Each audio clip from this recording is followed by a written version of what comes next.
Hi, good morning, APE students. Happy Monday. It's only a week until spring break. I can't wait. So you should have looked at that sort of brief introduction to gas laws, just where there were like some pictures that I kind of went through explaining some of the basic properties of gases that we're going to look at. You want to have your packet open to page 2, your calculator out and ready to go. So if you don't have that, just pause the video for a second and go ahead and grab everything so we can jump in.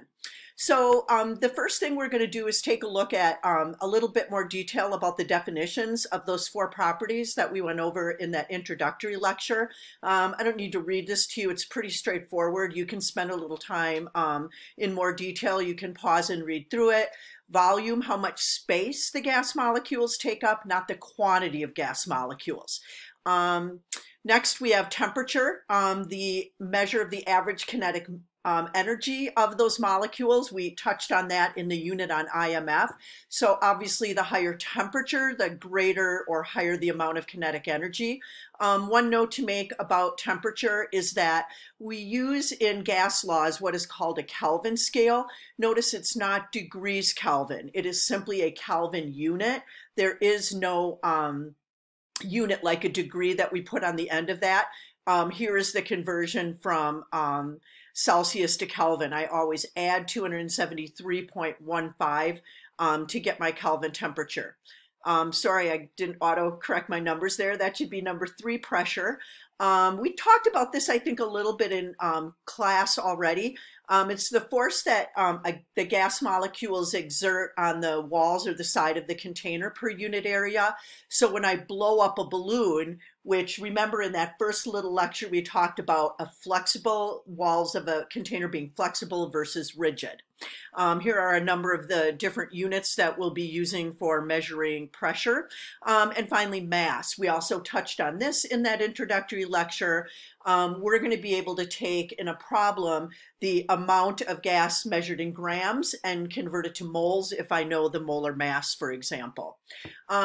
Just a couple of slides with a little bit more background on like the density of gases. They tend to have a very low density. So trying to visualize that relationship, that mass volume relationship. Talking in a little bit more detail about gas pressure. So it's the force per unit area, and the little elephant versus the woman in her high heels.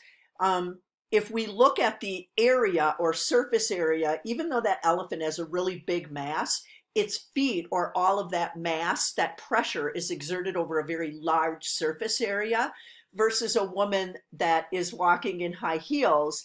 Her mass, whatever her weight is distributed over a tiny little surface area that is the heel of that.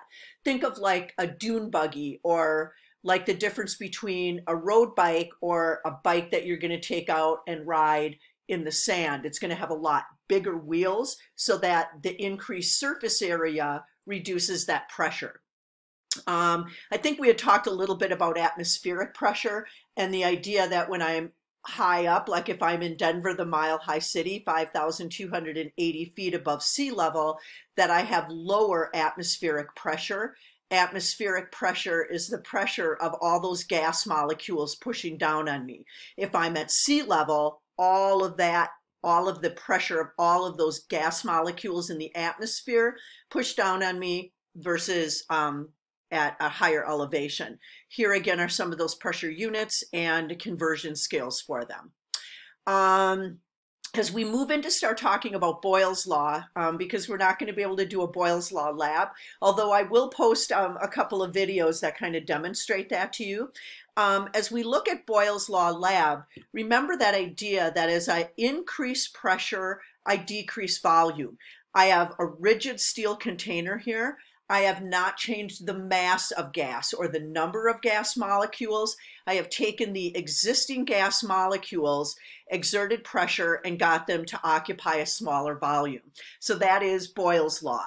It's the gas law that shows the relationship between pressure and volume. And we always want to make sure we're clear about what we're holding constant here. So given in red are the 2 variables of those 4 gas properties that we just went over. These are the 2 that are held constant in Boyle's Law. And again, this is a pretty easy relationship to visualize. As I increase pressure, I decrease volume. As I decrease pressure or expand or pull that piston out of that cylinder, those gas molecules are going to expand and take up as much room as I give them. So if I were to graph that relationship of pressure versus volume, I could see that it is an inverse or indirect relationship. As I increase pressure, I decrease volume. Here is the equation for that. We simply, when we look at the problem, we have the first or initial pressure and initial volume, and we solve for the missing one. It's kind of plug and chug. So go ahead and stop the video for a second and solve that question in your packet. Make sure you understand how to do that. The next law is Charles' law. Charles' law is the volume-temperature relationship.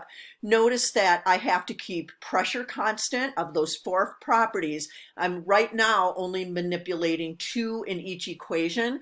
So Charles' law says that the volume of a fixed mass of gas, so mass is constant, pressure is constant, is directly proportional to the temperature. Go back and look at that introductory video because we talked about this relationship. As I increase the temperature or the average kinetic energy, those molecules are in a flexible container like a balloon. Those molecules are going to spread out and take up as much room as I give them. When I plug this equation in, notice this is where I need to use that temperature Kelvin scale. So I take my Celsius value that's given in the problem in your packet, and I add 273.15. And again, it's the initial volume and initial temperature is directly proportional to the final volume and final temperature. So go ahead and stop the video and solve that Charles' law problem. The third law that incorporates these different 4 properties or variables is called Gay-Lussac's law. These are all kind of old dead white guys that came up with some of these initial gas laws. In this relationship, this direct relationship, I look at the relationship between pressure and temperature. So as I increase the temperature or the average kinetic energy, and those molecules are in a rigid sealed container, they are going to exert more pressure on the walls of the container. It's directly proportional. So it's P1 over T1 equals P2 over T2. Note again that I have to convert my temperature to Kelvin units, and this is the wrong unit. I apologize, I realized that just a minute ago. This unit should not be liters. Volume is held constant, and the mass or number of gas molecules is held constant, so that pressure unit should be ATM. Go ahead and stop the video and solve the Gay-Lussac problem. And the last idea that we'll take a look at here is dealing with that 4th property of mass. Is called Avogadro's principle. Equal volumes of gases at the same temperature and pressure have the same number of molecules. We're going to work, don't worry about this equation. There's not an equation for this on page 2 in your packet. We're going to go ahead and look at that a little bit later.